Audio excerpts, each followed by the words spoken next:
السلام علیکم ناظرین و سامعین، خوش آمدید کہتا ہوں آپ کو اپنے چینل پہ۔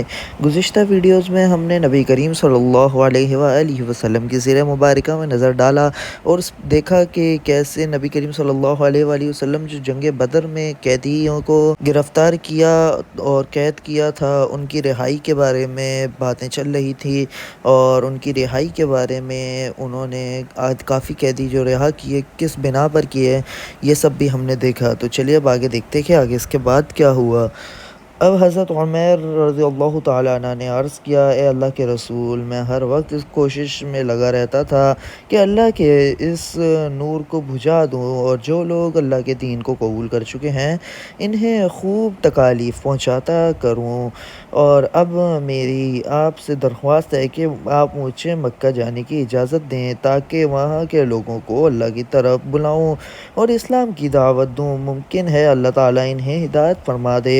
حضور اکرم صلی اللہ علیہ وآلہ وسلم نے انہیں مکہ جانے کی اجازت دے دی، چنانچہ یہ واپس مکہ آ گئے۔ ان کی تبلیغ سے ان کے بیٹے وہب رضی اللہ تعالیٰ عنہ بھی مسلمان ہو گئے۔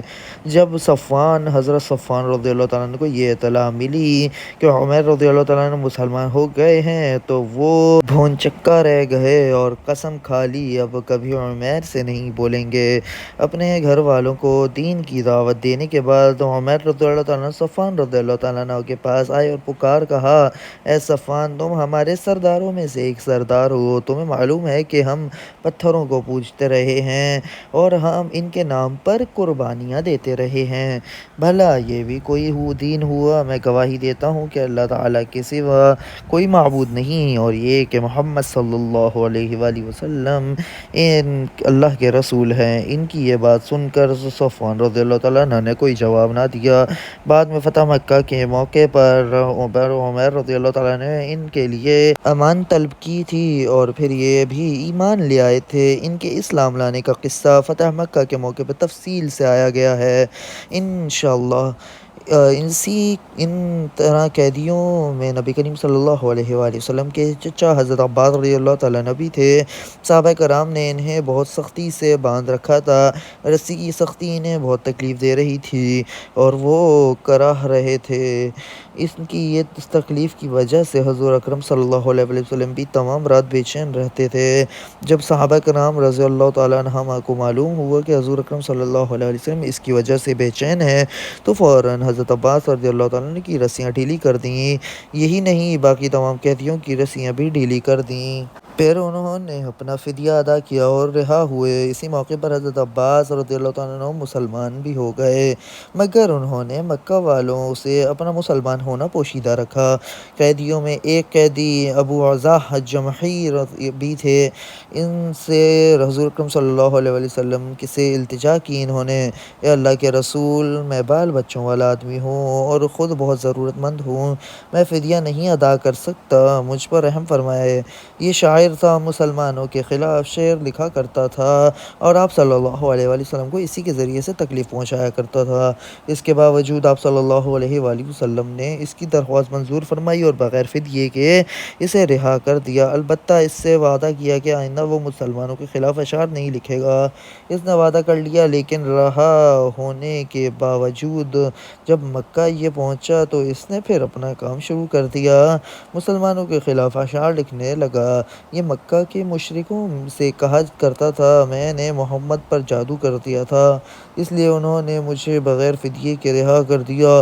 اگلے سال یہ شخص غزوہ احد کے موقع پر کافروں کے لشکر میں شامل ہوا اور اپنے اشعار سے کافروں کو جوش دلاتا رہا، اسی لڑائی میں یہ قتل ہو گیا۔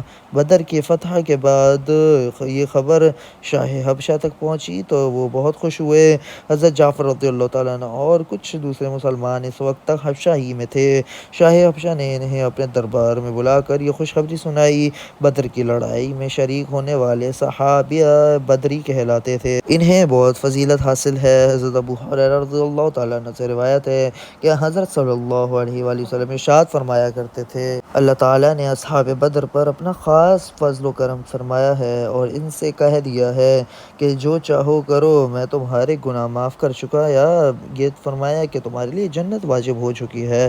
مطلب یہ ہے کہ ان کے سابقہ گناہ تو معاف ہو چکے ہیں، آئندہ بھی اگر ان سے کوئی گناہ ہوئے تو وہ بھی معاف ہیں۔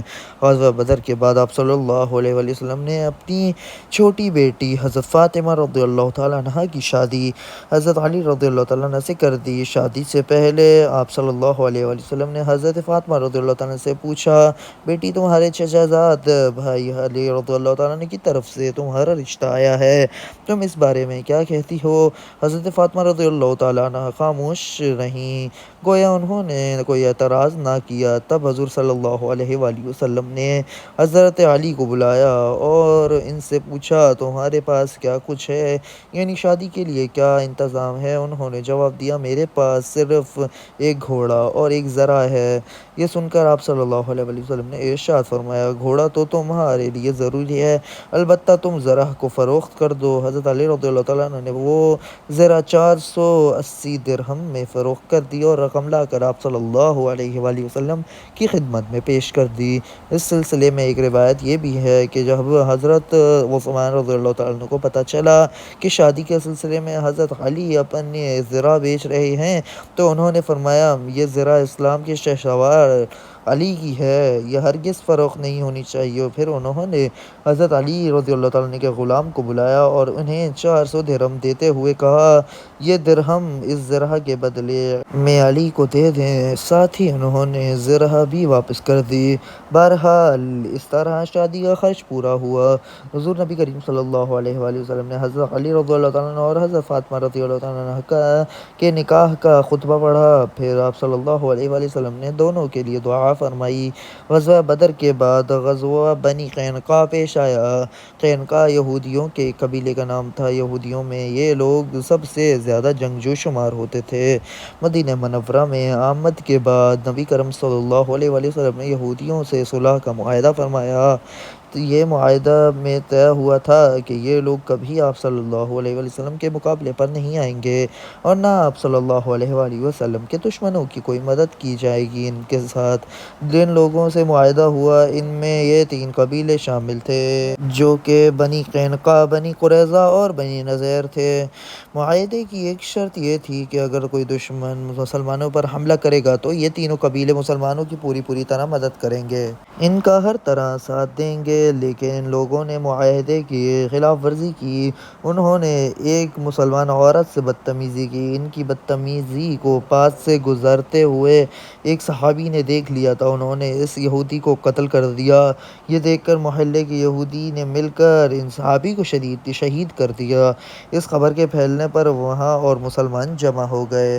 حضور نبی کریم صلی اللہ علیہ وآلہ وسلم کو اس واقعے کی اطلاع ملی تو آپ صلی اللہ علیہ وآلہ وسلم نے یہودیوں کو جمع کر کے ان سے فرمایا، اے یہودیو، تم اللہ تعالیٰ کی طرف سے ایسی تباہی سے بچنے کی کوشش کرو جیسی بدر کے موقع پر قریش پر نازل ہوئی ہے، اس لیے تم مسلمان ہو جاؤ۔ تم جانتے ہو کہ میں اللہ کی طرف سے بھیجا ہوا رسول ہوں اور اس در حقیقت کو تم اپنی کتاب میں درج پاتے ہو۔ اس پر یہودیوں نے کہا، اے محمد، آپ شاید یہ سمجھتے ہیں کہ ہم بھی آپ کی قوم کی طرح ہیں، اس دھوکے میں نہ رہیے گا کیونکہ اب تک آپ کو ایسی قوموں سے سابقہ پڑا ہوا ہے جو جنگ اور اس کے طریقے نہیں جانتے، لہٰذا آپ نے انہیں آسانی سے زیر کر دیا۔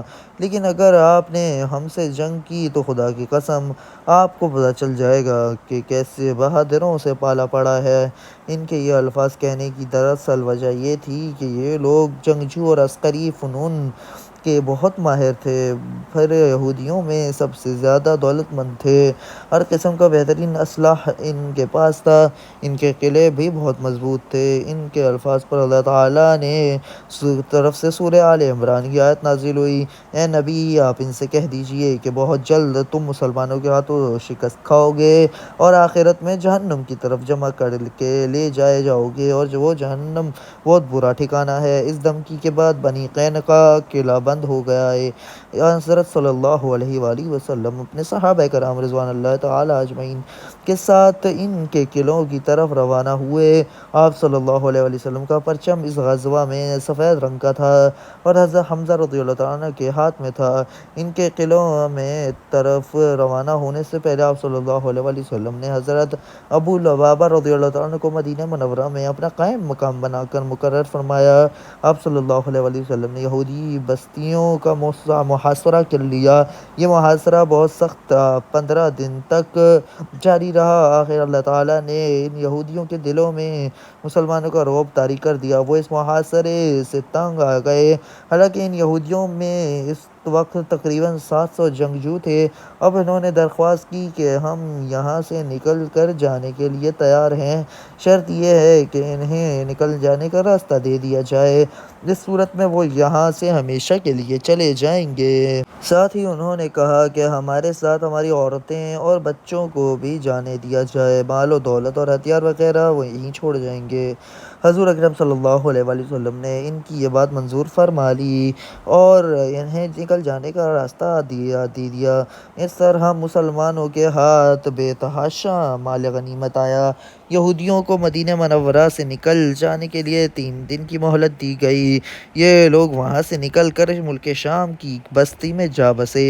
ایک روایت کے مطابق 1 سال بھی نہیں گزرا تھا کہ وہ سب کے سب ہلاک ہو گئے۔ یہ حضور نبی کریم صلی اللہ علیہ وآلہ وسلم کی بد دعا کا اثر تھا۔ غزوہ قینقاع کے بعد چند چھوٹے چھوٹے غزوات اور بھی ہوئے۔ کچھ دنوں بعد آپ صلی اللہ علیہ وآلہ وسلم نے حضرت زینب بنت خزیمہ رضی اللہ تعالیٰ عنہ سے اور حضرت زینب بنت حجش رضی اللہ تعالیٰ عنہ سے نکاح فرمایا۔ پھر حضرت زینب بنت حجش رضی اللہ تعالیٰ عنہ کا پہلا نکاح زید بن حارثہ رضی اللہ تعالیٰ عنہ سے ہوا تھا۔ یہ حضور اقدس صلی اللہ علیہ وآلہ وسلم کے منہ بولے بیٹے تھے۔ ان دونوں میں نبھ نہ سکی، لہٰذا طلاق ہو گئی، اور اس کے بعد آپ صلی اللہ علیہ وآلہ وسلم نے ان سے نکاح فرما لیا تھا۔ یہ نکاح اللہ تعالیٰ نے آسمان پر فرمایا تھا اور اس بارے میں آپ صلی اللہ علیہ وآلہ وسلم پر وحی نازل ہوئی تھی۔ جب وحی نازل ہوئی تو آپ صلی اللہ علیہ وآلہ وسلم نے حضرت عائشہ صدیقہ رضی اللہ تعالیٰ عنہ سے فرمایا، زینب کو جا کر خوشخبری سنا دو، اللہ تعالیٰ نے آسمان پر ان سے میرا نکاح کر دیا ہے۔ اس بارے میں اللہ تعالیٰ نے سورہ احزاب میں آیت بھی نازل فرمائی تاکہ لوگ شک و شبہ نہ کریں کہ آپ صلی اللہ علیہ وآلہ وسلم نے اپنے منہ بولے بیٹے کی طلاق شدہ بیوی سے نکاح کیا ہے۔ دراصل عرب کے جہالت زدہ معاشرے میں یہ منہ بولے بیٹے کو حقیقی بیٹے کی طرح محرم سمجھا جاتا تھا اور اس کی طلاق شدہ بیوی سے شادی ناجائز سمجھی جاتی تھی، ساتھ ساتھ اسے وراثت میں بھی حصہ ملتا تھا۔ اسلام نے اس فرسودہ رسم کو بالکل ختم کر دیا۔ اس کی ابتدا حضور صلی اللہ علیہ وآلہ وسلم نے کی۔ آپ صلی اللہ علیہ وآلہ وسلم نے اپنے صحابہ رضی اللہ تعالیٰ عنہم کو دعوت ولیمہ بھی کھلایا۔ اسی روز پردے کی آیت نازل ہوئی۔ 3 ہجری میں غزوہ احد پیش آیا۔ احد پہاڑ کا مدینہ منورہ سے 2 میل کے فاصلے پر ہے۔ اس پہاڑ کے بارے میں حضرت صلی اللہ علیہ وآلہ وسلم کا ارشاد ہے، یہ احد ہم سے محبت کرتا ہے اور ہم اس سے محبت کرتے ہیں۔ جب تم اس کے پاس سے گزرو تو اس کے درختوں کا پھل تبرک کے طور پر کھا لیا کرو، چاہے تھوڑا سا ہی کیوں نہ ہو۔ غزوہ احد کیوں ہوا؟ اس کا جواب یہ ہے کہ غزوہ بدر میں کافروں کو بدترین شکست ہوئی تھی۔ کافر جمع ہو کر اپنے سردار حضرت ابو سفیان رضی اللہ تعالیٰ عنہ کے پاس آئے اور ان سے کہا، بدر کی لڑائی میں ہمارے بے شمار آدمی میں قتل ہوئے ہیں، ہم ان کے خون کا بدلہ لیں گے۔ آپ تجارت سے جو مال کما کر لاتے ہیں، ان مال کے نفع سے جنگ کی تیاری کی جائے۔ حضرت ابو سفیان رضی اللہ تعالیٰ عنہ نے ان کی یہ بات منظور کر لی اور جنگ کی تیاریاں زور و شور سے شروع ہو گئیں۔ کہا جاتا ہے کہ سامان تجارت سے جو نفع ہوا تھا وہ 50,000 دینار تھا۔ غزوہ بدر کے میں حضور اکرم صلی اللہ علیہ وآلہ وسلم نے ابو حمزہ شاعر کو فدیہ لیے بغیر رہا کر دیا تھا اور اس سے قرار لیا تھا کہ مسلمانوں کے خلاف شعر نہیں کہے گا۔